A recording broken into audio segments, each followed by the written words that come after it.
वरुदं शिवसस्वरूपं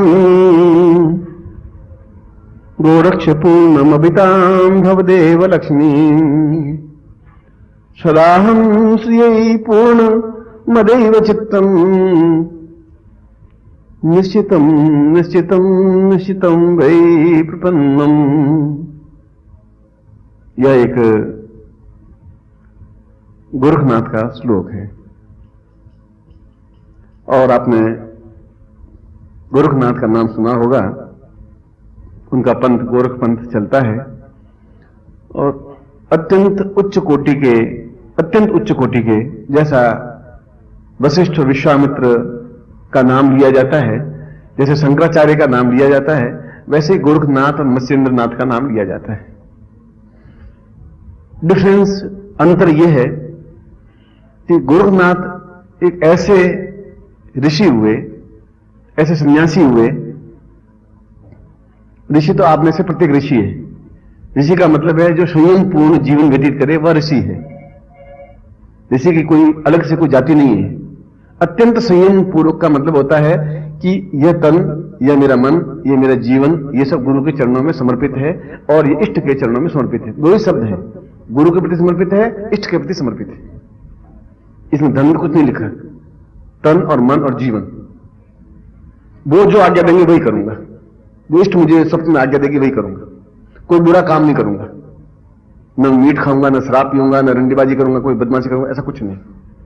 ये इसको ऋषि कहते हैं। मुनि उसको कहते हैं जो मौन रहते हैं, उसको मुनि कहते हैं। मौन शब्द से मुनि बना है। इसलिए ये कोई अलग जाति से, आप में से भी अधिकतर ऋषि तो हैं और जितने समय तक मौन रहते उतने समय तक मुनि हैं आप। इसलिए आप अपने आप को छोटा और सामान्य मत समझिए। आप कभी सोचते हैं कि मैं तो गृहस्थ हूं, मैं सामान्य हूं, मैं तो कुछ नहीं कर सकता। आप सब कुछ कर सकते हैं, मगर आप में एक बहुत बड़ी कमी है और कमी यह है कि आप में श्रद्धा की कमी है, आप में समर्पण की कमी है। यह मैं बार बार हर विषय पर इसलिए कहता हूं कि मैं आपके लेवल से गुजरा हुआ व्यक्ति हूं। तो इस कुर्सी पर बैठने वाला जीव नहीं हूं। मैं पहले शिष्य था, आपसे भी छोटे लेवल का शिष्य था। मैं तो जंगलों में भटकता रहा था, मुझे तो मालूम नहीं था कि क्या करना चाहिए। उनकी लंगोट धोता रहता था, आंगन लीपता रहता था। मैं तो आप तो पंखे के नीचे बैठे हुए हैं। इसलिए उस समय भी शेर अपने आप को कभी भी कमजोर नहीं समझता। शेर है तो शेर ही है, पूरे जंगल में एक ही होता है। और अगर आप शेर हैं तो शेर हैं। आप अपने आप को गिदड़ समझे, कमजोर समझे, अब ये तो आपकी मानसिक स्थिति है। आपके पास गुरु है और जिंदा गुरु है, मृत गुरु तो है नहीं। गुरुनाथ तो देह शांत हो गई, शंकराचार्य की देह शांत हो गई। जीवित और जागृत गुरु मिलना अत्यंत कठिन है।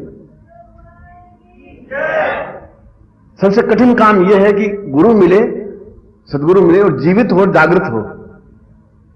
अगर ऐसा मिल जाए तो जीवन में चाहिए भी क्या? वो आपको रास्ता बता सकता है। मृत गुरु तो रास्ता बता नहीं सकता। गुरु मरता नहीं है, मगर देह तो शांत होती है ना। शंकराचार्य गुरु थे, आज भी गुरु हैं। वो तो जगत गुरु शंकराचार्य कहते हैं।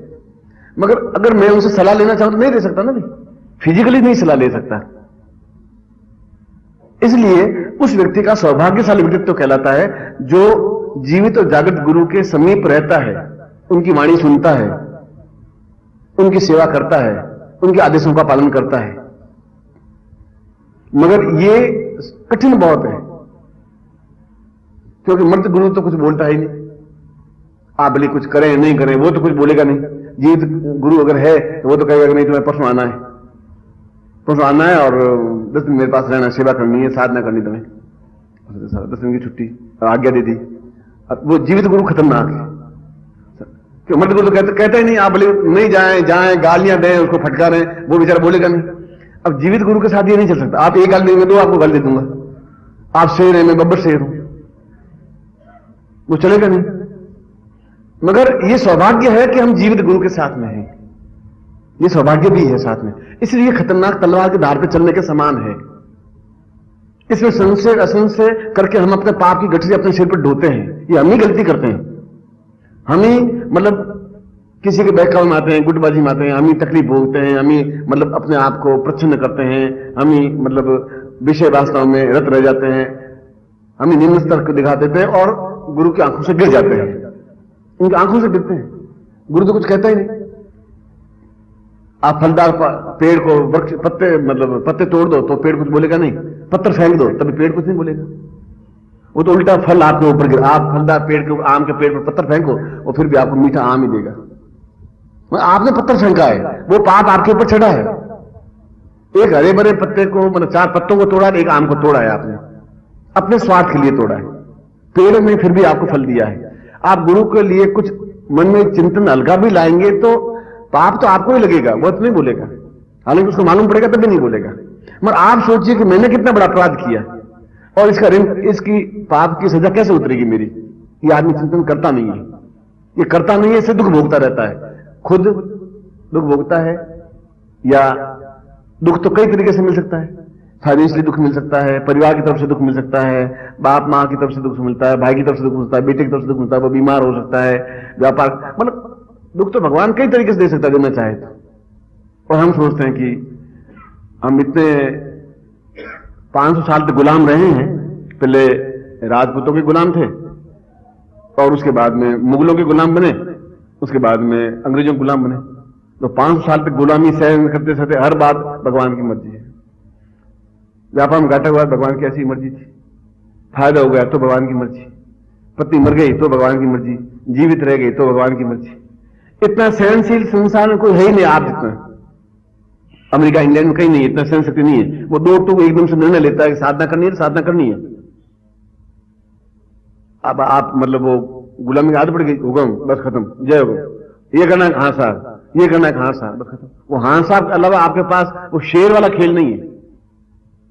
ये मैं नहीं कह रहा हूं आप उसको थप्पड़ मारी, दूसरे को लड़ाई झगड़ा करिए, लाठी फोड़िए कि खा जाइए, ये मैं आपको नहीं दे रहा हूं। आपका शेर दिल होना चाहिए शेर का, और शेर के मन में रेवल्यूशन नहीं होता, उसके मन में द्वेष नहीं होता, उसके मन में गुटबाजी नहीं होती। बस शुद्ध और सात्विक बिल्कुल जंगल में अपने आप में दहाड़ता हुआ चलता है। इस बात से घबराता नहीं है, चलता है। और 2 मील चलने के बाद एक बार दहाड़ता है 2 मील तक। और जो सियार होते हैं हर 5 कदम पर हुआ करते रहते हैं, फिर 5 कदम चले फिर हुआ करे, फिर 5 कदम चले फिर हुआ करे। उसे एक बार जो ही दहाड़ा वो सब घुस करके एकदम से झाड़ियों में छुप के बैठ जाते हैं। बाप हुआ करते रहे, अब हुआ करने से तो कुछ होगा ही नहीं।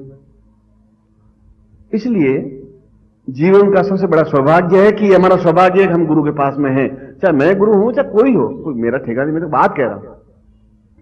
इसलिए श्रद्धा में जब न्यूनता आएगी तो आप सफल हो ही नहीं सकते। और अगर गुरु लालची है, इसलिए गुरु के लिए भी मैं तो गुरु लालची था, मैं तो लालच की बात है नहीं। अगर आप दें तो 5 करोड़ रुपए दें, गुरु लेगा। आप श्रद्धा से देंगे तो 5 करोड़ भी लेगा, और श्रद्धा से 2 पैसे लेना भी आराम है। आप आंख में श्रद्धा नहीं है तो फिर आप गुरु रखिए भी मत, आप योग्य है भी नहीं, गुरु का शिष्य बनने के लायक नहीं है। आप यूजलेस अपना जीवन व्यतीत कर रहे हैं, बर्बाद कर रहे हैं। ये गोरखनाथ ने कहा है, ये सारे शब्द मेरे नहीं है। उसने कहा कि मैं गोरखनाथ हूं और मैं पंथ चला रहा हूं, मुझे मालूम है कि मैं क्या हूं, ये मुझे मालूम है, और मैं अपने शिष्यों को कहां पहुंचा सकता हूं ये मुझे मालूम है। शेर अपने मुंह से नहीं कहता कि मैं शेर हूं, मैं शेर हूं, तुम मुझे मानो, जंगल का राजा मानो, जंगल का राजा मानो, मैं शेर हूं। शेर कभी मुंह से बोलता नहीं, ये तो बात बोलता ही नहीं। पर सब जंगल के जितने जानवर सब समझते हैं कि ये राजा है। तो एक बार दहाड़ता है तो बहुत है, 6 घंटों में एक बार दहाड़ता है, दहाड़ते ही सारे पशु पक्षी सब भाग जाते, दुब करके झाड़ियों में गुफाओं में छुप के बैठ जाते हैं। तो उसकी चाल, उसकी बातचीत करने का, दहाड़ने का तरीका, उसकी आंख, उसका देखने का तरीका एक बिल्कुल एक अलग होता है, डिफर होता है। आंख झुकी हुई नहीं होती उसकी। इसलिए गोरखनाथ ने कहा कि जीवन में गुरु को चाहिए कि अपने शिष्य को शेर बनाए, उसके दिल को शेर बना दे। और शिष्य तब शेर बन सकता है जब वह पूर्ण रूप से समर्पित होता है, जब गुरु को विश्वास हो जाता है कि मेरा शिष्य है। आपके कहने से विश्वास मुझे नहीं होगा। आप कहते गुरुदेव आप बहुत हैं, आप बहुत मान है, आप बहुत मान है, आप बहुत, इससे मैं मान नहीं बन सकता। और मैं आपका पक्का शिष्य हूं, मैं एकलव्य हूं, मैं एकलव्य हूं, इसी भी आप एकलव्य नहीं बन सकते। विश्वास कहने से नहीं बनता, विश्वास कार्य से बनता है। निष्काम भाव से भी आप आए, कोई कार्य नहीं है, कोई स्वार्थ नहीं है, और आप आए और कोई काम नहीं, बस आपके पास बैठने की इच्छा हो रही थी। ऐसा कैसे से आते हैं, आंख नासू लिए बैठते हैं। भाई कैसे आए थे? आज क्यों? बस गुरु जी आपको देखने की इच्छा थी, 5 मिनट आपके पास बैठने की इच्छा थी। आपके पास बैठने से ऐसा लगता है जैसे गंगा जल के पास बैठे, गंगा के पास बैठे हुए हैं, ऐसा लगता है। बस 5 मिनट बैठे, बस धन्य हो गया गुरु जी। अरे भाई कोई काम तो होगा? गुरु जी कोई काम नहीं था। 20 में से एक व्यक्ति ऐसा निकलता है, 19 ऐसे निकलते हैं, अपना स्वार्थ कहते हैं, अपना स्वार्थ मैं कह रहा हूं, मगर एक व्यक्ति ऐसा भी निकलता है जो कहता काम कुछ नहीं गुरु जी, केवल आप अभी तो अवधि पर गए थे, क्या गुरु जी पर मिलने की इच्छा हो गई फिर आपसे, बस ये 5-7 मिनट आपका टाइम खराब किया है, मगर मैं देखने की इच्छा आपकी जरूर हुई। बस आपको देखने के बाद मैं बहुत वापिस जोश आ जाता है, बहुत ताकत, ऐसा लगता है कि मैं आपके पास नहीं बैठा हूं, किसी देवदूत के पास बैठा हूं और किसी गंगा के किनारे बैठा हूं, कल्पवृक्ष के नीचे बैठा हूं, और मेरा हृदय गदगद हो जाता है, प्राणों में संजीवनी बढ़ जाती है कि ये शिष्य है। मैं उसको कहता नहीं हूं, कहते गुरु शिष्य की तारीफ करे तो शिष्य एकदम से गिर जाता है नीचे।